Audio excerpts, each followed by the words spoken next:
We've seen all over the world and in this country what's happening with climate pressures, the fires, the floods, the rising seas. This is only going to get worse. There are steps that can be taken to mitigate this, but it's left me wondering about how our volatile politics and our volatile climate may interact with one another. So in this week, we've invited on, if I can bring him in here, great Michael Mann. There he is. Bring him right now. Michael Mann is Distinguished Professor of Atmospheric Science at Penn State, one of the most renowned climate science figures in the world. He was a lead author in the 2001 IPCC report, if you remember that, Intergovernmental Panel on Climate Change report, that won its authors a Nobel Peace Prize in 2007, also won them all kinds of hell, death threats and more. Michael Mann knows about that world. It's hardball when we get into discussing the climate. And he's out with a new book. It's called The New Climate War, The Fight to Take Back Our Planet. Let's bring him right in. This man knows what it's like to fight in the public arena. Michael Mann, please join us. Michael, hi. All right. I was just calling my my publicist to make sure that we had gotten the time right, because I had there was a conflicting calendar. We're right. We're right, and we're on. We're right, and we're on, and we're live right now, Michael. We're live right now. We're good. Okay, we're on. great. All right. So we don't need to get into the technical Zoom details in this age of Zoom. Great to be with you, Tom. It's great to be with you. It's been a long time. There's a lot I want to get into from your new book, The New Climate War, and I want to get into how it may relate to what we've seen in just this last week. Hang on that front, Michael. But before we go there, I mean, your thoughts at the end of a week since we saw that storming of the Capitol. Yeah. Do you feel a sense of confidence that our government will be knit back together a week from now with inauguration? That our government, our politics, our culture, how do you look at what just happened, Michael? Yeah, you know, I don't have. I'm just another citizen. I don't have official expert insights into these matters, but as a very concerned citizen who recognizes that, you know, in order to solve the crises we face, whether it's the pandemic or the climate crisis, we need a functioning democracy. And it's been tested in literally in a way that we've never seen before. The optimist in me likes to think that we have survived that test, and that we will be stronger for having done so, and that there will be needed reforms in the wake of it. But it is a reminder that there is this still, you know, within us is this insidious counterculture. It's even a pretty large cross section of our population that harbors these views that we thought we had gotten past, of racist sort of all of our worst, you know, all of our worst attributes as a civilization, racism and misogyny and sort of nationalist, unbridled, uncontrolled nationalism. It felt like we were relitigating the Civil War, you know, more than a century and a half later. And so, yes, we have to be aware that there's still these challenges, and there's a cross section between this disaffected population that came out to vote for Trump. A segment of them came out to engage in domestic terrorism against us and our nation last week. And there's a cross section with those who have sort of been weaponized by the fossil fuel interests and by the corporate right as their foot soldiers.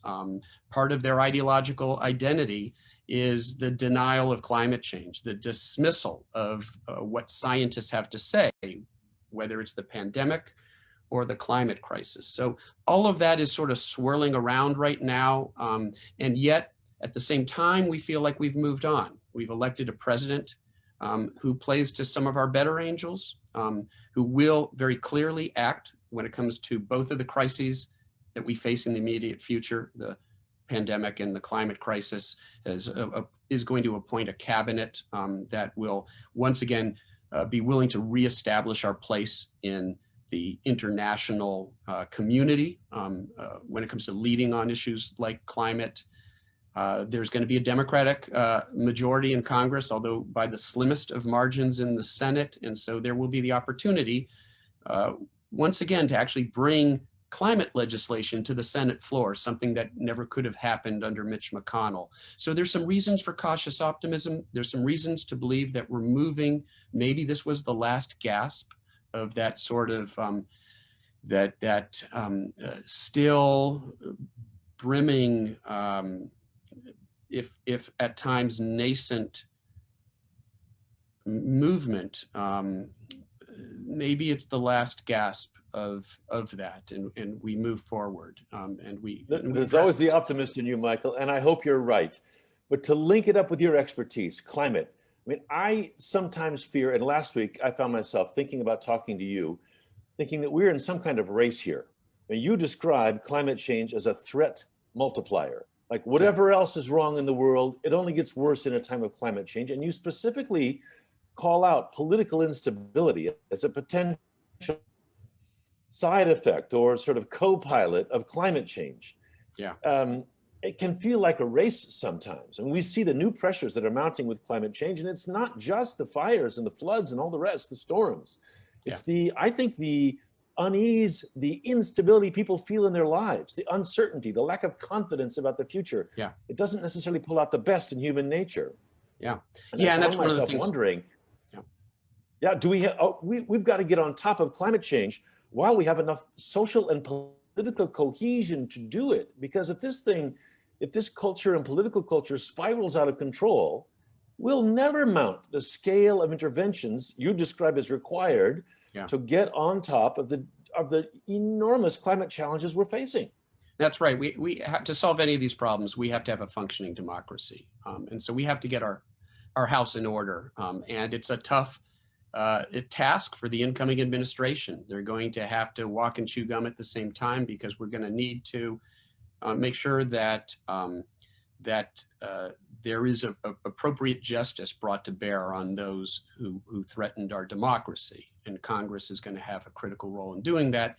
At the same time, we have to move forward on multiple fronts. We've got deep issues of racial injustice, and I thought that was laid bare by the storming of the Capitol. Just sort of the obvious, the striking, almost jarring juxtaposition of the sort of hands-off way that these white nationalists were treated versus the assaults by police on Black Lives Matter's peaceful protests in the past. And I think that sort of jarring split screen that some networks were actually showing to remind us of that, of the still, of the challenges that we still face when it comes to racial justice. So we're going to need to act on that crisis. We've got a racial justice crisis and a police reform crisis that we need to deal with. We've got the worst pandemic in modern history that is currently spreading even faster than it has in the past. We're seeing record numbers of deaths now in the United States from that pandemic. So we need to address that crisis.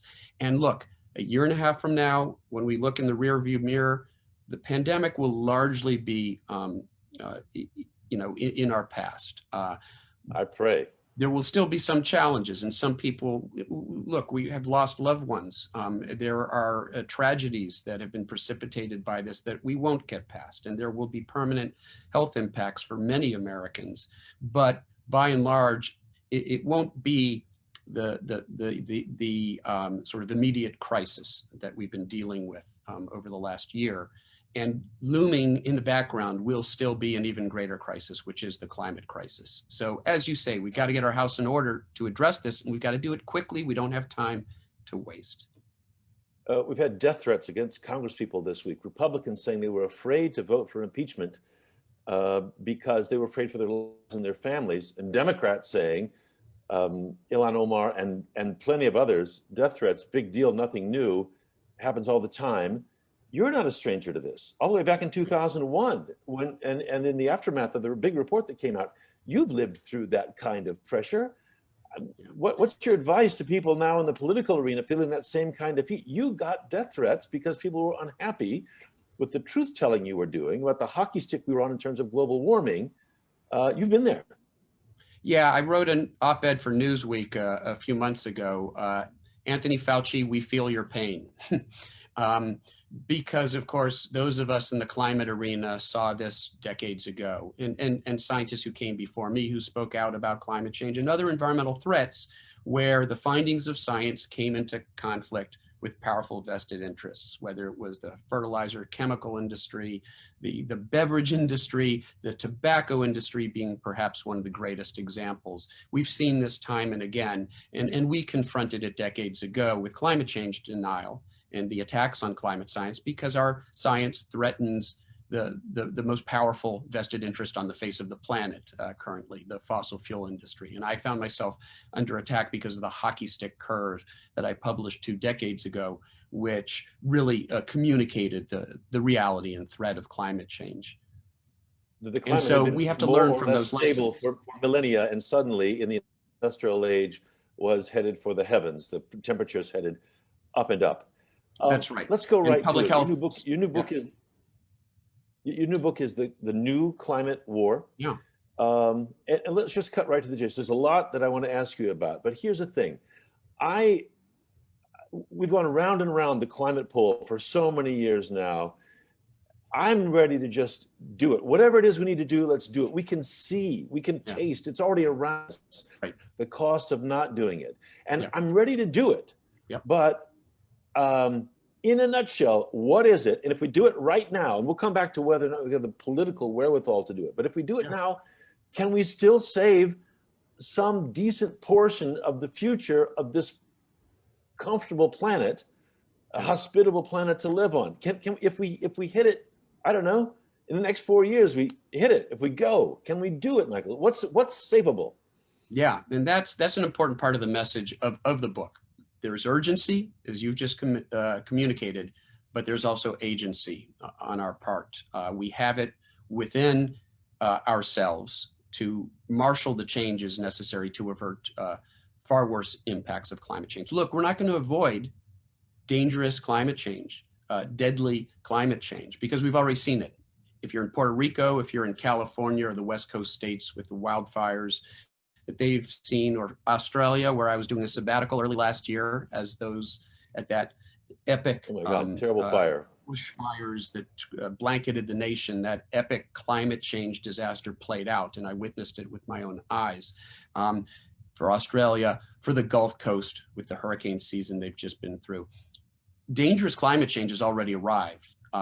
So that means it's simply a matter of how bad we're willing to let it get. And that's where the good news lies, because despite the fact that we're stuck with some impacts now, and there's the possibility of actually drawing down carbon dioxide levels, bringing them down, cooling the planet back down. We don't have the technology to do that now. We might decades from now. In the meantime, what we can do, what we know we can do, is stop the planet from warming up anymore. And this is where there have been some important developments in the science over the last decade or so. It used to be that we thought that we were in store for decades of additional surface warming, even if we stopped emitting carbon now because of what we call the thermal inertia, the sluggish nature of the oceans. They continue to warm up in response to the greenhouse gases we've already put in the atmosphere. But there's a countering force as well, which is if we stop emitting carbon into the atmosphere, the subsystems of the climate system, like the terrestrial biosphere and the oceans, are continuing to draw down CO2 from the atmosphere. So CO2 levels slowly start to come down. That downturn offsets the committed warming that we would be in store for because of the sluggishness of the oceans. And the net effect is that surface temperatures flatline. So we basically stop the warming at the surface if we stop burning carbon. Now, there's some other longer legacy components of the system that we have to worry about. The oceans will continue to acidify because of the carbon dioxide in the atmosphere diffusing into the ocean. The ice sheets will continue to become destabilized by collapsing ice shelves. There are some long sort of time frame components of the system that will continue to respond. So some things will get worse, but a lot of the impacts will flatten out. And so there is an immediate and direct impact of the actions we take today. And that's why there really is agency. And there isn't time to waste, because we've got to do that over a time frame of the next 10 years, bring carbon emissions down by a factor of 2 if we're going to avert warming the planet by about 3 degrees Fahrenheit, where we start to see the worst impacts. 3 little words: stop burning carbon. Seems simple, and doesn't that it? is such a monumental challenge. Yes, it sounds simple, but we know that it's not. We know that carbon fights back. The people that profit from carbon fight back. And that's what the book is really about. Give us the It's just logistics, both those, and it's politics. People don't change overnight. Governments' policies don't change overnight. We certainly see that, and there's a battle on, as you say. What's the quickest timetable that we could do this on? You're in the political and the scientific arena. Yeah. If we were to nationally, globally, put the pedal to the metal, how fast could we do what needs doing? Yeah, and I didn't choose to be in the political arena. I found myself there because of the attacks on the hockey stick, but I've embraced that role now. Having an opportunity to inform this conversation, I consider that a privilege. And so I have familiarized myself not just with the science, but in the impacts of climate change, but the economics, the politics. I've tried to understand the larger sort of context when it comes to viewing climate change as a societal problem, as a crisis, and the tools we have available to us to addressing the crisis. And my understanding of the literature and the current state of the art of our understanding tells us that to, again, avert warming the planet more than 3 degrees Fahrenheit, we often talk in Celsius, 1.5 Celsius, roughly 3 Fahrenheit warming of the planet. Beyond that, we really start to see far worse impacts, irreversible impacts. And so that's sort of a target. We don't want to warm beyond that. And if you just do the math, it's not that hard, actually. If you do the math, that means there's a certain carbon budget left. There is a finite amount of fossil fuels that we can continue to burn and remain below that 3 degree Fahrenheit limit. And it's much smaller than the fossil fuel reserves that are already on the sheets of the fossil fuel companies as assets. So those have to be stranded. Those assets have to be left in the ground. We can't allow the fossil fuel industry to extract and sell and burn that carbon, because then we'll sail right past 3 degrees Fahrenheit. So that means policy. That means you need executive actions, which we had under Barack Obama. We had leadership under Barack Obama. We lost that, obviously, under Trump and the fossil fuel interests who ran his environmental and energy policy. But now we get that back. What we've lost is 4 years of opportunity. So we've got to do even more. And the Biden administration has demonstrated they're committed to hitting the ground running with the appointments they've made across all of the agencies, viewing climate change now as a multi-agency problem where we have to incorporate climate action into every sector of modern life. And in the people that Biden has appointed, John Kerry as the special envoy on climate, who has real bona fides when it comes to diplomatic relations with other countries, helped negotiate the Paris Accord, almost passed a climate bill when he was a senator 10 years ago. So there's reason to believe we can make some real progress through executive action, but that isn't enough. If we're going to have that large-scale decarbonization of our economy over a 10-year time frame, bringing down carbon emissions by as much as they dropped this year, every year for the next decade. And this year got a big assist. As much as they dropped in a pandemic year. Absolutely. When everybody was stuck at home. Absolutely. We're not going to have that impact. And yet we have to decrease them that much again and again and again every year of the next decade. That means changing, lifestyle changes like we've had to make over the past year alone aren't going to be enough. We need to decarbonize our economy. We need policies to do that. We're going to need congressional policy. We need federal climate policy. And with the election of a Democratic Senate, there's a possibility to do that. But here's the thing, and this is what I say to my colleagues. I wish we had had a blue wave that had ushered in huge Democratic majorities in both houses of Congress, because then we could pass something expansive like a Green New Deal. That's probably not going to pass this 50-50 Senate, but there is some evidence that there might be a little bit of goodwill, maybe a half dozen or more Republicans willing to join with Democrats on some sort of climate legislation. Look, the stimulus package that was passed on a bipartisan basis a couple weeks ago had $35 billion in it for green energy. So that's a sign we might be able to do something in this Congress. And we've got to do a lot. What's it take? We've got to use every tool. What's it take? If personal responsibility isn't enough, and you say, look, it's great, you know, if you're not eating meat, if you're not flying as much, whatever, that's great, but that won't get the job done. In fact, that's part of your central premise, right? The new climate war is industry is saying, hey, it's all you people individually doing what you ought to be doing or should be doing, we say, but it takes big policy. What's it take in terms of big policy, big changes in our carbon policy and consumption to turn the wheel every year for the next, a decade now? So, you know, individual action is part of the solution, right? We can all, you know, try to decrease our carbon footprint, our environmental footprint. Often the things that we do to do that save us money. They make us healthier. Set a good example for other. Why wouldn't we do these things? We should do them. Let's just not be conned into thinking that that's all we need to do. That's what industry would like us to do. And in the book, I talk about past industry deflection campaigns to do that. When it comes to guns. Guns don't kill people, people kill people. Absolutely. All there you are. The idea that it's individuals.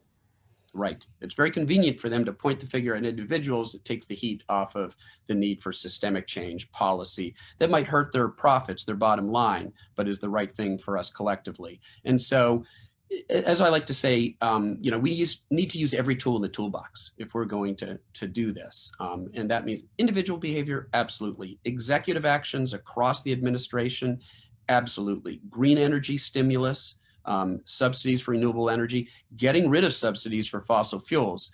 These are all things that that Biden has committed to doing.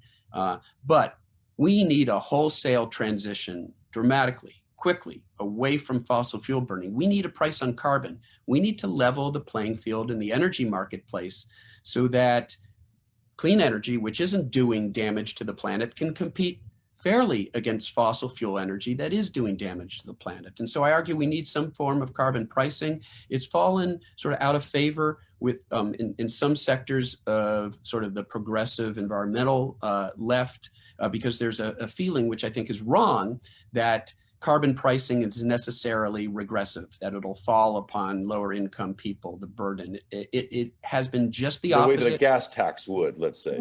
Right. It depends on what you do with the revenue. So yes, you raise revenue, but then you give it back to the people. Many of the prescriptions that have been put out there by groups like Citizens Climate Lobby, it's a fee and dividend. You collect the fee, but you give it back to the people. And you can do that on a progressive basis. So frontline communities, lower income individuals and families actually get more. And in places where carbon pricing has been implemented, like Australia, where it was doing great until the Murdoch media and the conservative government got rid of it, doing the bidding of fossil fuel industry. While they had it, it was actually lower income families and individuals were actually gaining.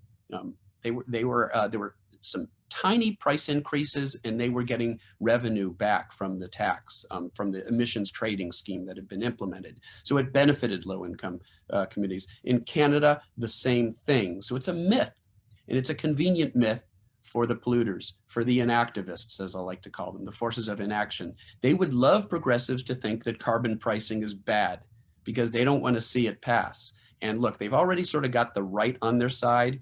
If they can sort of con part of the left into doing their bidding, then it's a win-win for them. So let's recognize the tactics that they're using. That's sort of the main message of the new climate war. Look, denial is over. You can't deny it's happening. Just look out your window. It's in the 50s here. So they denied for a long, long time.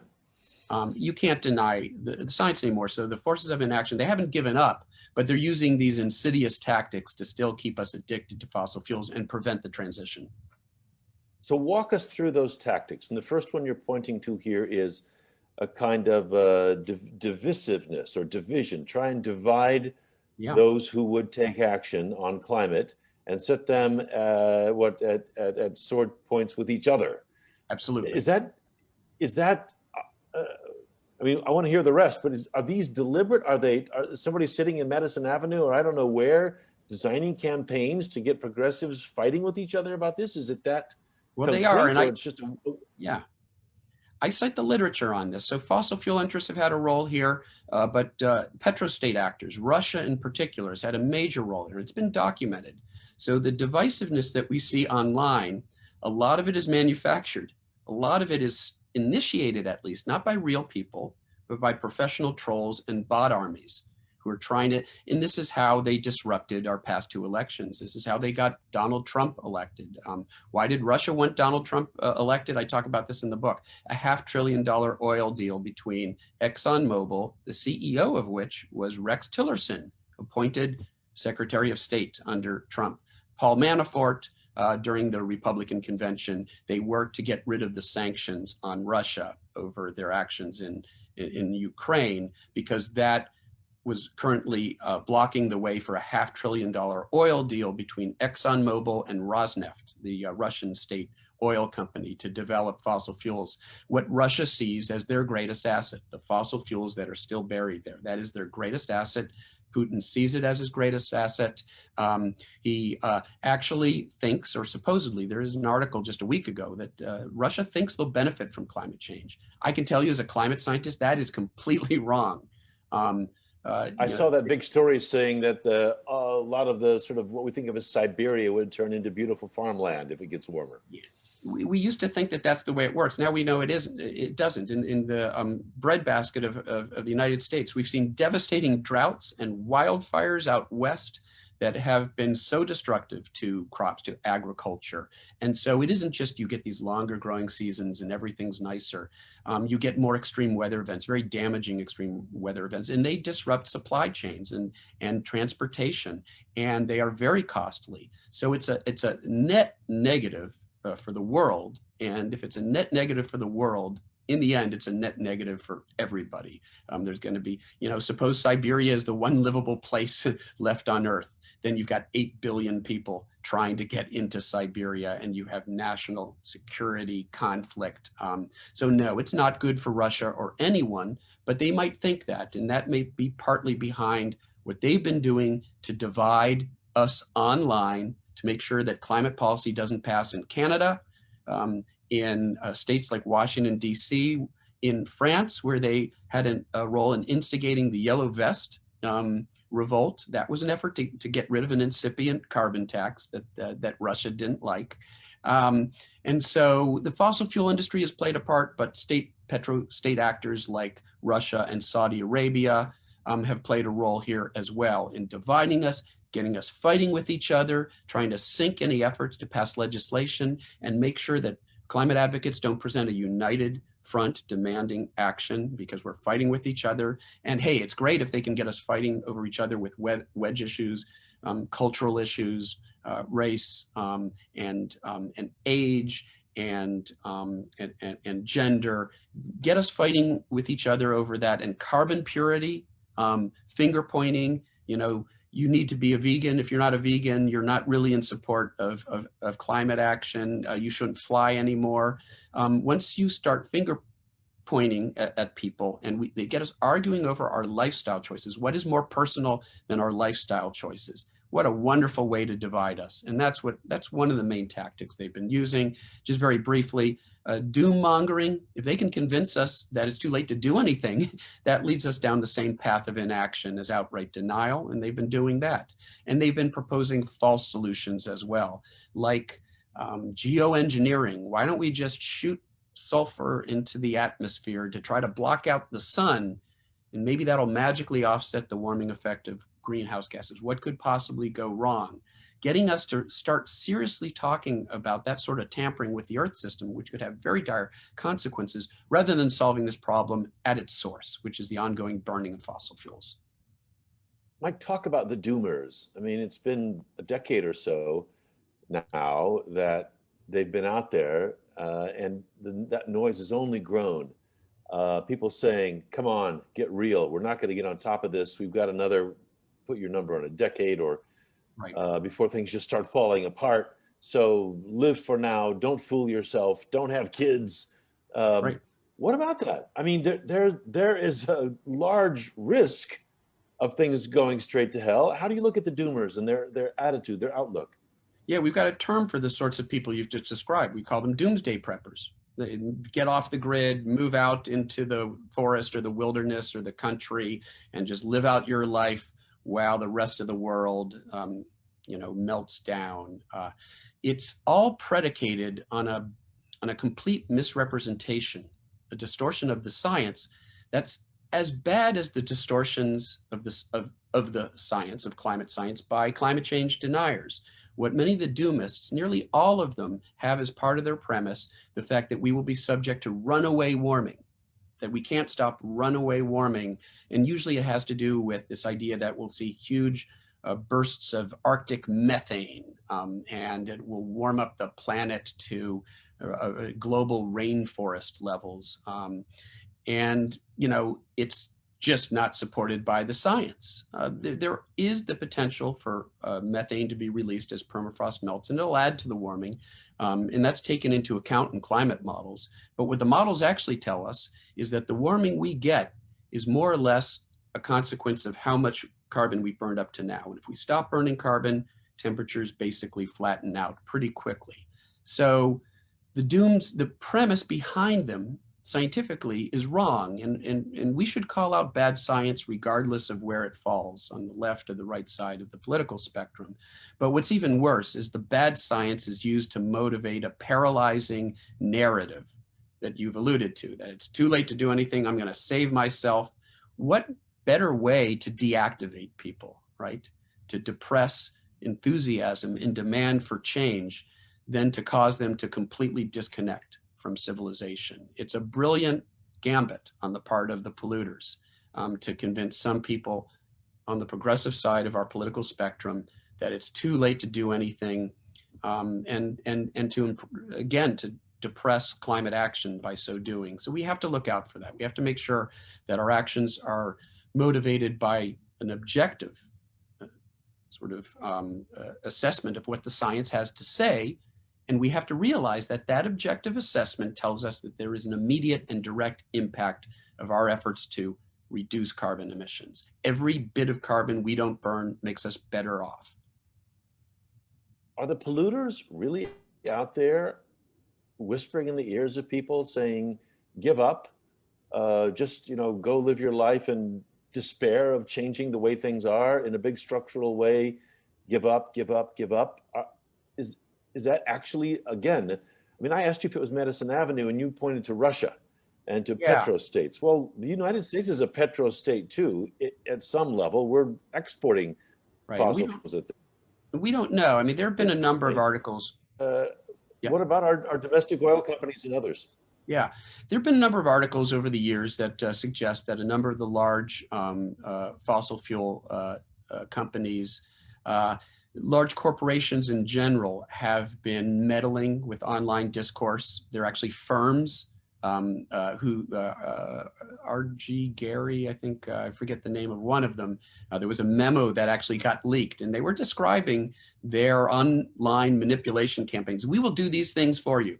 We will generate sock puppets that appear to be legitimate people who will, communicate these talking points for you, and we will seed an argument online. So we know it happens, and it's almost undeniable that the fossil fuel industry and some of the dark money outfits that support them, the Koch brothers, the Scaife Foundation, the sort of plutocrats, dark money organizations have been promoting that sort of manipulation of online discourse. And there have been some articles suggesting that it's clear it's happening within the climate space, and often around major policy moments when there's the possibility of, for example, Canada implementing a carbon tax. Huge numbers of troll armies all of a sudden come online, generating all sorts of misinformation, disinformation, discord. Some of the doomers, interestingly, have their videos. They make videos, and I'm not going to name names. You can read the book to find out, the details. But there are individuals very prominent in sort of the doomist movement, whose videos, whose speeches are actually televised by right-wing libertarian networks that are aligned with causes like Brexit, which Brexit was intimately connected with groups that have been lobbying against climate action, climate change denying groups. So there's pretty clearly a nexus there where some of those interests are taking the opportunity to promote that messaging. And what's the connection between those interests? What's the common motivation, or is there one? Why that alliance, if it's an alliance? Yeah, it's an interesting question because we've seen that there are a number of articles just over the last week or so about the amazing intersection between the people who are storming our Capitol and sort of the white nationalists who are behind that movement and other sort of anti-science causes like climate change denialism. Why are those both part of the same ideology? Because there are powerful vested interests, we know who we're talking about, who have spent a lot of money to imprint those things onto the cultural identity of being a conservative today. They want you to be a climate change denier because it serves their interests, the corporate interests who run the show, who are pulling the strings. It served the interests of the Trump administration to deny the health consequences of the pandemic and to not engage in social distancing and lockdown policies. So it's just the fact that the foot soldiers in this movement are really pawns manipulated by the same basic special interests up higher in the hierarchy. We're talking about dark money groups. We're talking about conservative institutions, organizations, front groups, et cetera. No, but conservatives would support this because they're invested in oil companies or in industries that rely on heavy fossil fuel use, or they would support it because a culture of despair is more open to manipulation, or because they simply don't want the kind of government policies or intervention, as they might put it, that addressing this requires? A little bit of all those things. I think you could make the argument, but one thing that's very clear is the sort of corporate conservatism has an agenda, and they've been very effective in implementing that agenda, but they can only do that if they're able to win congressional races and presidencies. So they need ground forces. And that, in my view, is sort of the origins of the unholy alliance that emerged, for example, between the religious right and the corporate right. Why, it isn't obvious that they have common interests. The common interest is that if they can be manipulated into supporting the agenda of the corporate right, they become very useful in winning elections. And I believe it was Ralph Reed, who was the head of the Christian Coalition some years ago. Amazingly, there was a tape that was leaked of him basically saying this, laughing about how easily they had hoodwinked the religious right into supporting the agenda of sort of the corporate agenda of the Republican Party. So it's not even hidden. It's actually been stated publicly, if accidentally, by some of the leaders in sort of the conservative movement. So yeah, we just have to recognize these tactics. We have to be ready to push back on them because I think, as you alluded to at the very beginning of this interview, we are so close. We're so close to making real progress here. We really are. We're past denial. People can tell that this is happening. The impacts are becoming disastrous. People are ready to act. We're going through cultural tipping point moments. We went through one on race, on marriage equality a few years ago. We're going through one right now on racial equality. And I think we'll go through a tipping point moment in the consciousness, collective consciousness on climate change within the next couple of years, but only if we're able to push away these few obstacles that have still been thrown in our path by polluting interests. What do the owners of those interests imagine for themselves, Mike?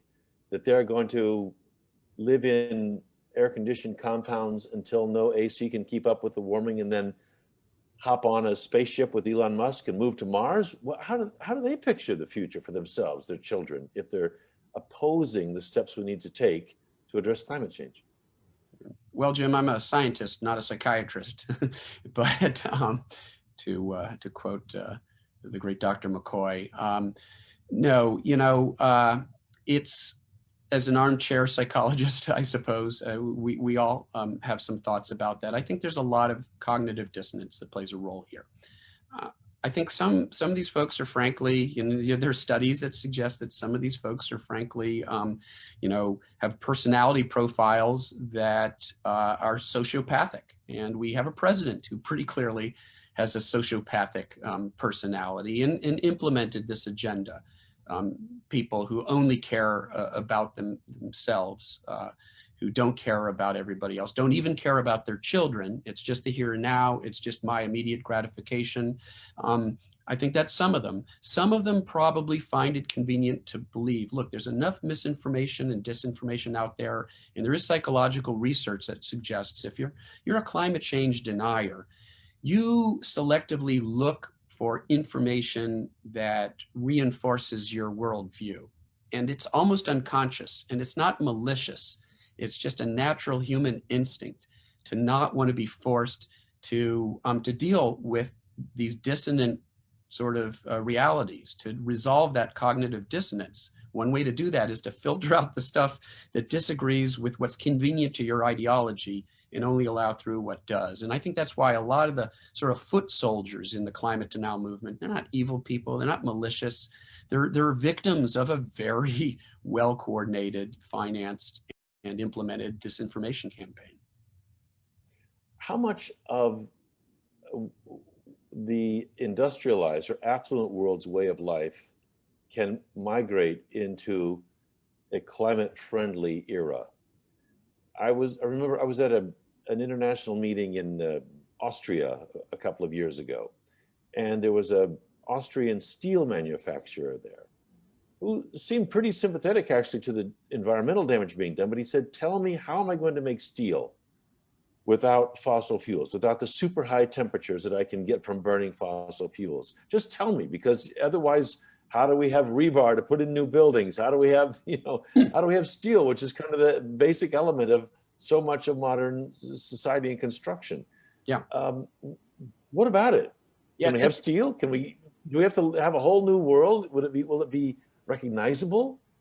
Yeah, it's a fair question and a good question. And what we have to distinguish between are sort of the sectors where it's fairly straightforward, where we have solutions right now to decarbonize those sectors. And we can decarbonize, 100% of the electricity sector by 2050, 80% by 2030, by the end of this decade, through existing technologies, wind, solar, geothermal, et cetera, even without, the innovations that we can expect in the years ahead. There are some difficult to carbonize sectors. And among them, for example, is steel manufacturing, as you say, coke, coal.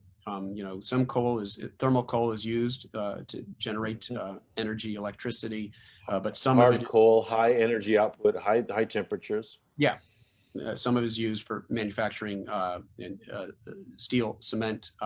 There is a lot of research going into sort of carbon-friendly ways of doing that.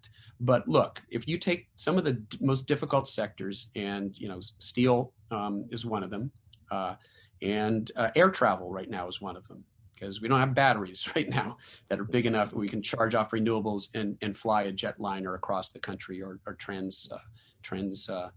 Atlantic, across the ocean. So that's going to require innovation. Biofuels, high density biofuels, high capacity batteries. And in the meantime, carbon offsets, we can't write those off. There are ways to try to offset the carbon emissions from those difficult to decarbonize sectors. I mean, we're only talking maybe collectively about less than 10% of total carbon emissions. So look, if we can knock out the other 90%, we're just about there. That remaining 10%, we can probably tackle through carbon removal, natural carbon removal, reforestation, afforestation, perhaps artificial carbon removal, technologies to do that. And so that's sort of where we are. Let's not let the perfect be the enemy of the good. We can get just about all the way there with changes we can implement right now while we work on the solutions for that small residual, difficult to decarbonize sector of our economy. Michael, we've got the new book is The New Culture War. We've got listeners with questions here. What about The new natural gas? It's been a big climate war, deal in the although the age of culture war is fracking. part of it. Yeah. The climate war, Yeah. excuse me, the new climate war, excuse Yep. me, yes. No worries. Natural gas, what about it?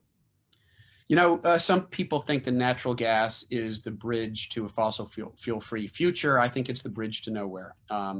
It's a fossil fuel, and if we burn natural gas, we're putting carbon dioxide into the atmosphere, maybe nominally a bit less than, say, coal, burning coal, but at the same time, a lot of that natural gas, it's methane, and we know a fair amount of it leaks into the atmosphere when we you know, during hydraulic fracturing or fracking process to extract it from the bedrock.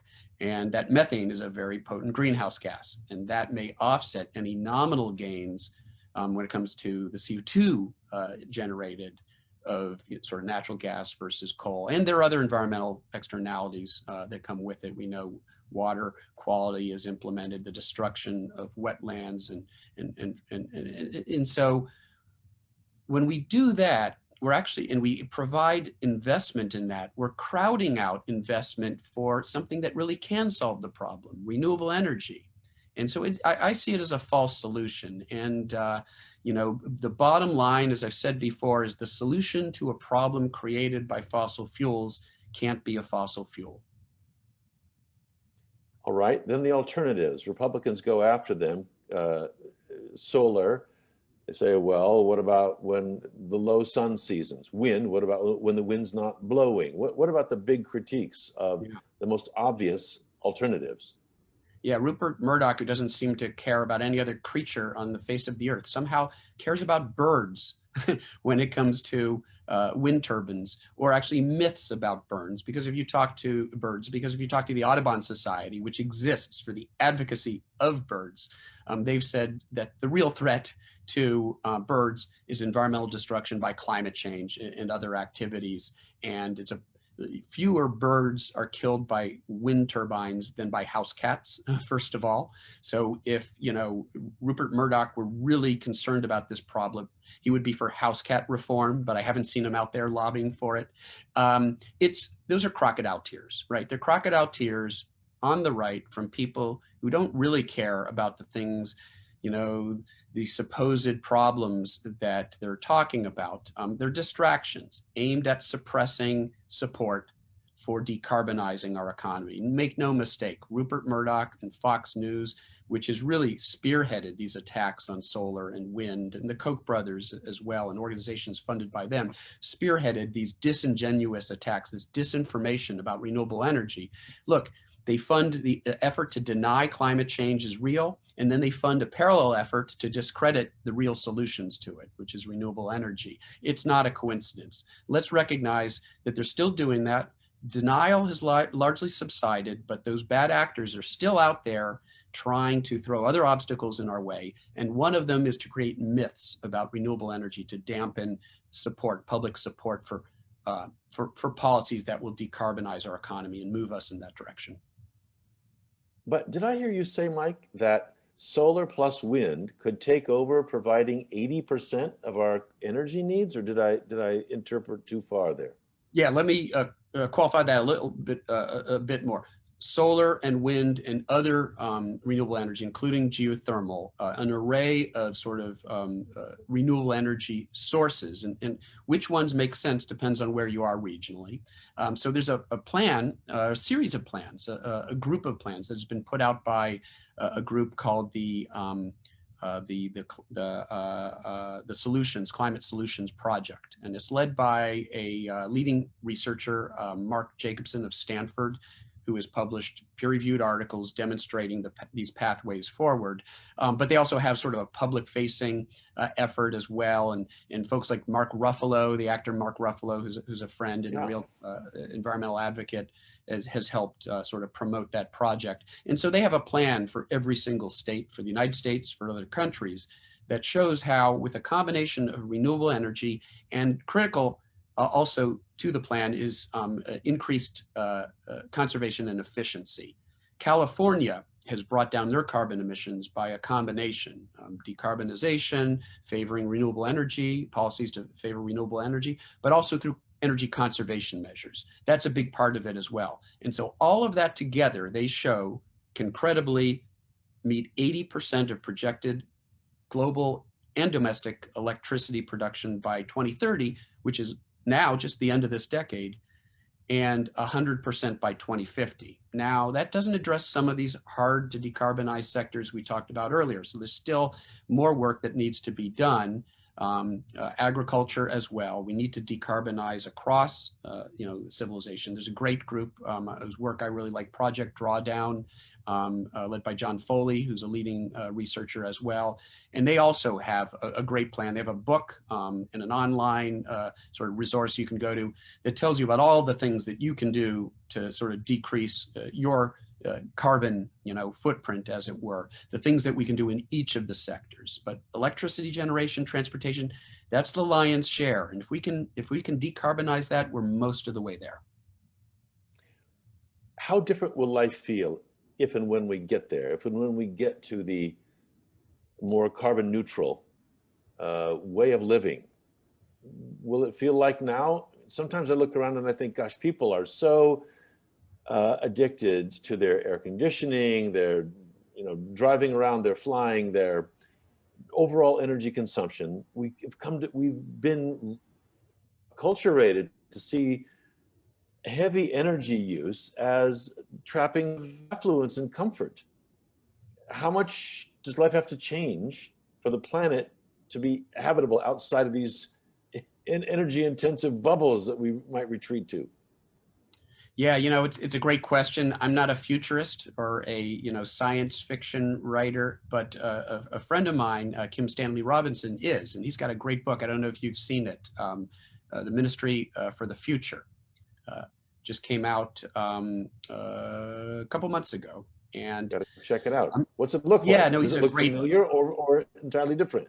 Yeah, no, he's a great science fiction writer, most famous for the Mars trilogy, and he's also a cli-fi writer. He's written about sort of what can our climate future look like. And what I like about him, there's so many dystopian writers, right, that write about bad futures, but there are also good futures that are still within our grasp, and that's what Kim, or Stan, his friends call him, presents to us in this book. It's sort of the near future. We're looking at 2030s, 2040s. So a little bit down the road, what do things look like? And I won't give it away because people should read his book. It's a wonderful book, and it really gets you to think about the problem in a deep way. And there's a lot of information. It may be fictional, but he incorporates a lot of really interesting information about, for example, blockchain and developments in the banking and finite sector and how that can play a role here. The role of carbon pricing and just implementations of carbon pricing.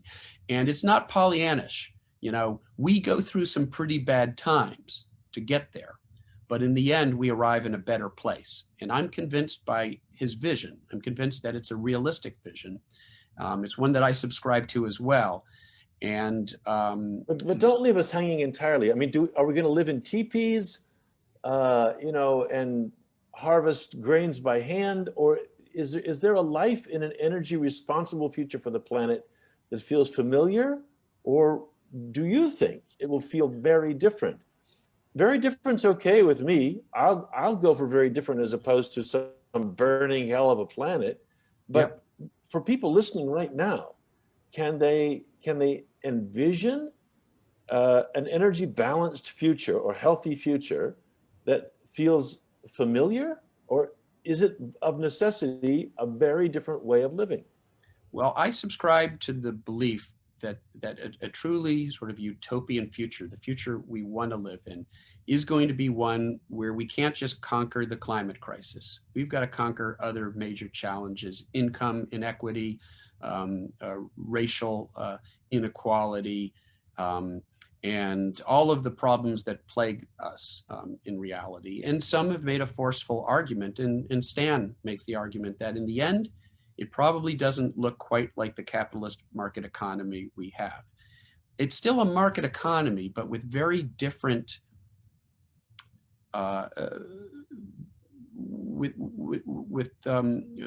very different goals. A market economy where we seek to optimize sort of the collective good of the people, the collective utility of the people, rather than global domestic product.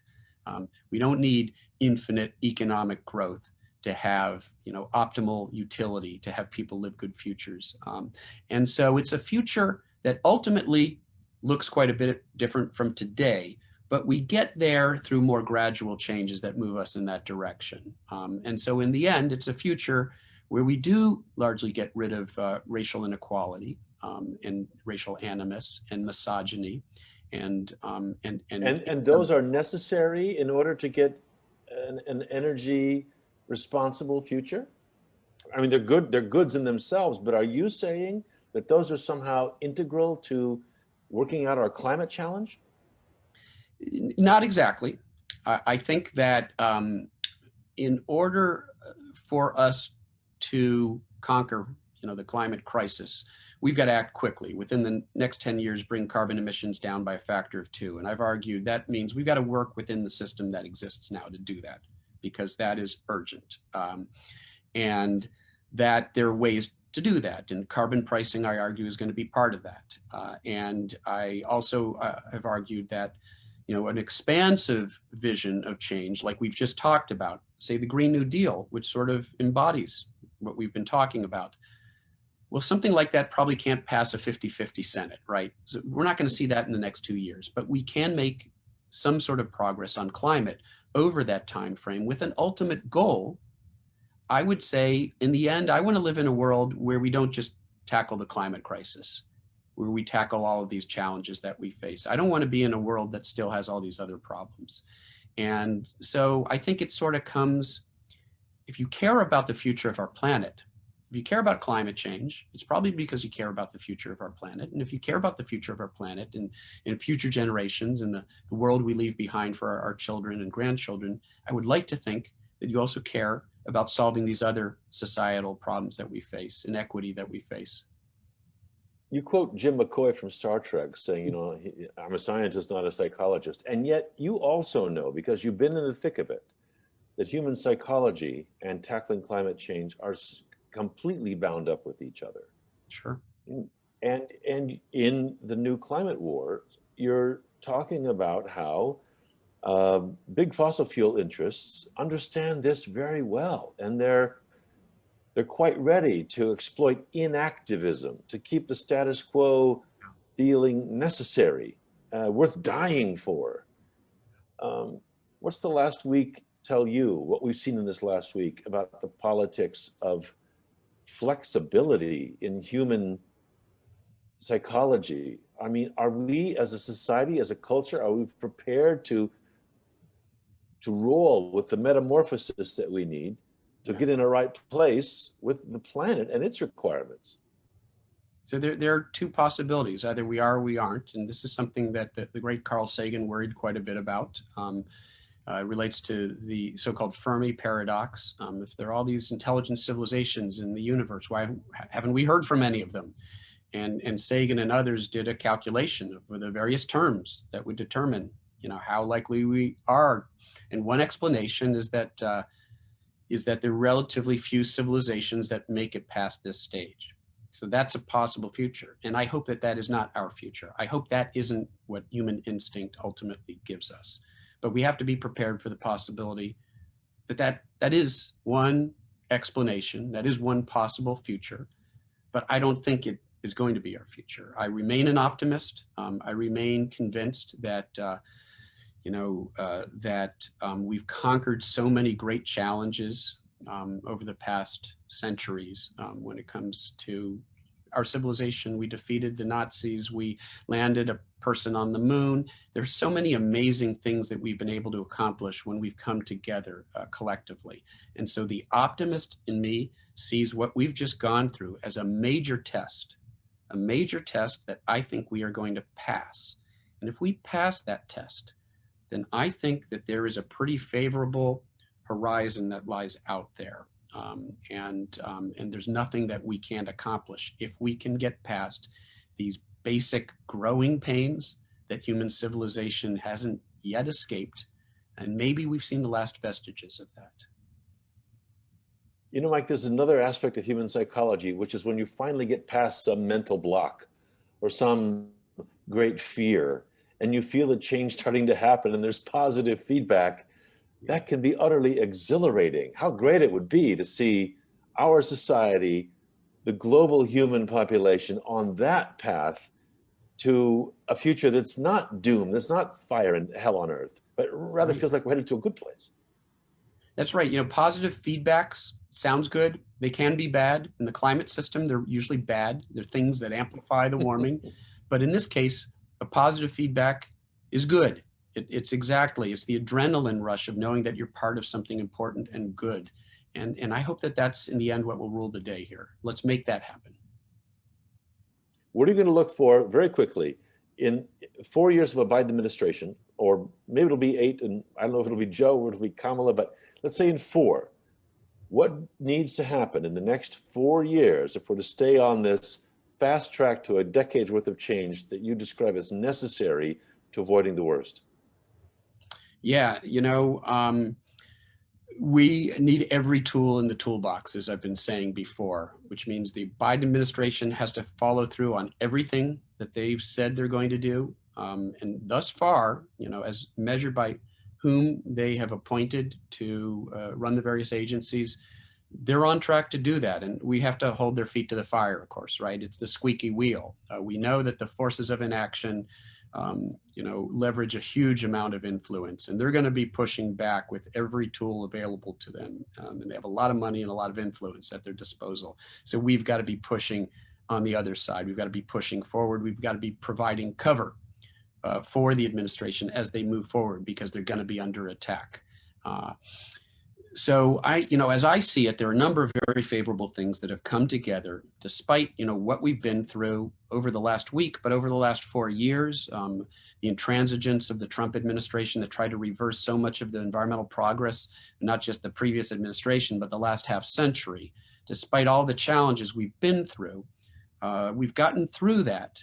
And we're actually, the United States is more or less on track to meet its obligations under the Paris Accord. And that's because of what states have been doing, what companies and municipalities and everybody else, despite a president who refused to lead and a Republican Senate that refused to lead. Enough other progress was being made that we're going to come close, as other countries are going to their Paris commitments. That's great. That's the good news. The bad news is we've got to go well beyond that. Because we need to ratchet up those commitments. Paris was always understood to just represent initially a foot in the door, and there's a ratcheting up process where we need to increase those commitments. So we've got a lot of work to do, but we're going in the right direction. We've got a youth climate movement that is energized. The world has recentered the conversation where it always needed to be on, you know, this isn't just about science and economics and policy and politics. It's about ethics, intergenerational ethics, as I said before. Our obligation not to destroy this planet for our children and grandchildren. And Greta Thunberg and her fellow youth protesters have recentered the conversation. They've given us another foot in the door. We've got to walk through now. They can't change the system. We're in a position to do that. We've got to make sure that their efforts weren't in vain, take advantage of the opportunity we now have with an administration that's moving forward, with a world community that is engaged, and the US will be now leading that effort once again to engage our international partners. A Congress that will, at least over the next 2 years, I think, give us some incremental climate policy. And who knows, depending on what happens in the midterm elections, we might be able to get something bolder through Congress. We might be able to get something more expansive, like a Green New Deal, which is an ultimate goal that I would like to see pass. That's what I see the next 4 years looking like. The forces that have been marshaled by, you know, progressives, in particular African Americans, who basically won this election for us, and we can't forget that, who won the presidential election for us. They won those 2 runoff elections for us. We owe so much of debt of gratitude to our African American friends and neighbors, and we have to make sure that we do right by them, and that has to be part of the agenda, in my view, of the next 4 years. We have to make sure that everybody who's part of that progressive coalition is inspired to turn out 2 years from now. They can't just turn out in the presidential elections. We've learned that. If you don't turn out in the midterm elections, you lose much of what you gained. So we're going to need to keep that that progressive machine going, and we're going to need to keep our, you know, the members of this coalition engaged. We need a turning point. Michael Mann says it's going to take a fight to get it. And maybe people are up for that fight now. And maybe people who not so long ago were resistant look around at the fires, look around at the floods, look around at the storms and say, no, let's change. The new book is The New Climate War, The Fight to Take Back Our Planet. Michael Mann at Penn State. Stay in there, hang in there, keep fighting. We count on you and have for a long time now. And come back and talk to us a couple ticks into the Biden administration. We'll see exactly where things stand. Thanks so much for being with us today, Michael. No, thank you, my friend. It's Great been to have you here. talk with you again. It's been too long, and I hope to come back again soon. Look forward to it. Michael Mann, thanks very much for being here. Thank Listeners, you. thanks for joining us today. Always great to have you right here. So long, Michael. So long, everybody. Hang on to your hats in this next week. Stand firm, be steady, and don't let the mobs take us down. Hang in there. See you soon.